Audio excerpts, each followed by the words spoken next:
আমরা জুলাই সনদের ব্যাপারে আমাদের অবস্থান খুবই স্পষ্ট করেছি।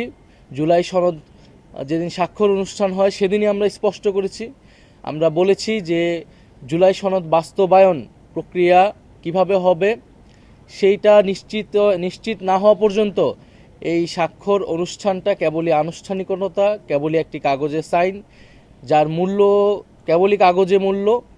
এবং বাংলাদেশের ইতিহাসে আমরা 90-এর গণ অভ্যুত্থানের পরেও আমরা এরকম ত্রিদলীয় জোটের রূপরেখা দেখেছিলাম, যেটা মূলত ছিল জনগণকে একটা প্রতারণা করা, জনগণকে একটা লোক দেখানো, একটা ঐক্যমত করে ক্ষমতায় যাওয়া এবং ক্ষমতায় গিয়ে এই সংস্কার এবং ঐক্যমতের সব কিছুই ভুলে যাওয়া। ফলে এই ভুল আমরা করব না, 90-এর পুনরাবৃত্তি বাংলাদেশে আমরা হতে দিব না, আমরা এই কথাটি বলেছি। সে কারণে আমরা সনদ অনুষ্ঠানে স্বাক্ষর করিনি, স্বাক্ষর হওয়া থেকে বিরত থেকেছি। তবে আমরা বলেছি আমরা স্বাক্ষর করতে চাই। এই ঐক্যমত প্রক্রিয়ার শুরু থেকে আমরা ছিলাম। জুলাই গণ অভ্যুত্থানের এক দফার ঘোষণার মধ্যে দিয়ে বাংলাদেশে সংস্কার এবং পরিবর্তনের আলাপটি শুরু হয়েছিল। ফলে এই সংস্কারের পুরো অগ্রযাত্রাতে আমরা ছিলাম বৈষম্যবিরোধী ছাত্র আন্দোলনের ব্যানারে, পরবর্তীতে নাগরিক কমিটি এবং নাগরিক পার্টির ব্যানারে।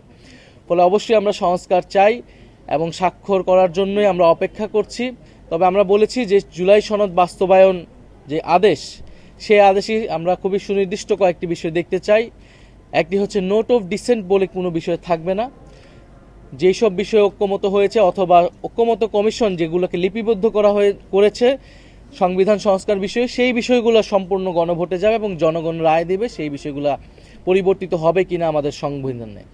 দ্বিতীয়ত আমরা বলেছি যে গণভোটের মাধ্যমে অনুমোদিত হবে এবং এই যে এই আদেশটা হচ্ছে ডক্টর মোহাম্মদ ইউনূস জারি করবেন, ডক্টর মোহাম্মদ ইউনূস কর্তৃক আসবেন। কারণ এই আদেশের বা এই সংস্কারের ভিত্তিটা হচ্ছে জুলাই গণ অভ্যুত্থান এবং জুলাই গণ অভ্যুত্থানের যে জনগণের সার্বভৌম ক্ষমতা।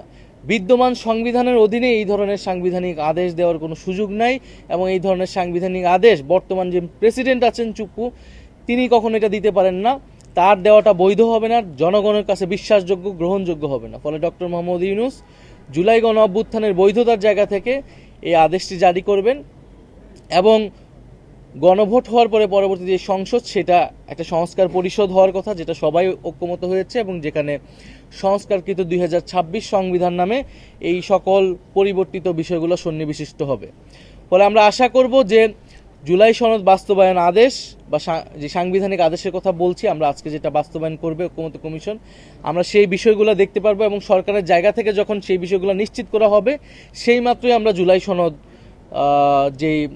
সনদ তৈরি করা হয়েছে, জুলাই জাতীয় সনদ, সেখানে আমরা জাতীয় নাগরিক পার্টির পক্ষ থেকে আমরা স্বাক্ষর করব। আমরা এখন পর্যন্ত কোনো ধরনের জোটে যাওয়ার সিদ্ধান্ত নেই।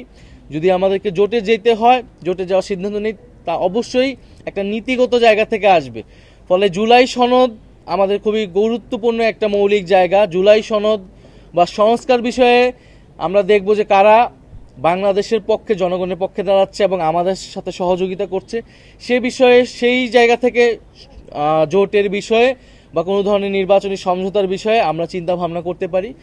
কিন্তু যদি সংস্কারের বিপক্ষে কেউ দাঁড়ায়, যদি বাংলাদেশের মানুষের স্বাধীনতা, সার্বভৌমত্বের যে নতুন আকাঙ্ক্ষা তৈরি হয়েছে তার বিরুদ্ধে দাঁড়ায়, এই ধরনের কোনো শক্তির সাথে বা যাদের ইতিহাসের অনেক দায়ভার রয়েছে, এই ধরনের কোনো শক্তির সাথে আমরা জোটে যাওয়ার ক্ষেত্রে আমাদেরকে অনেকবার ভাবতে হবে।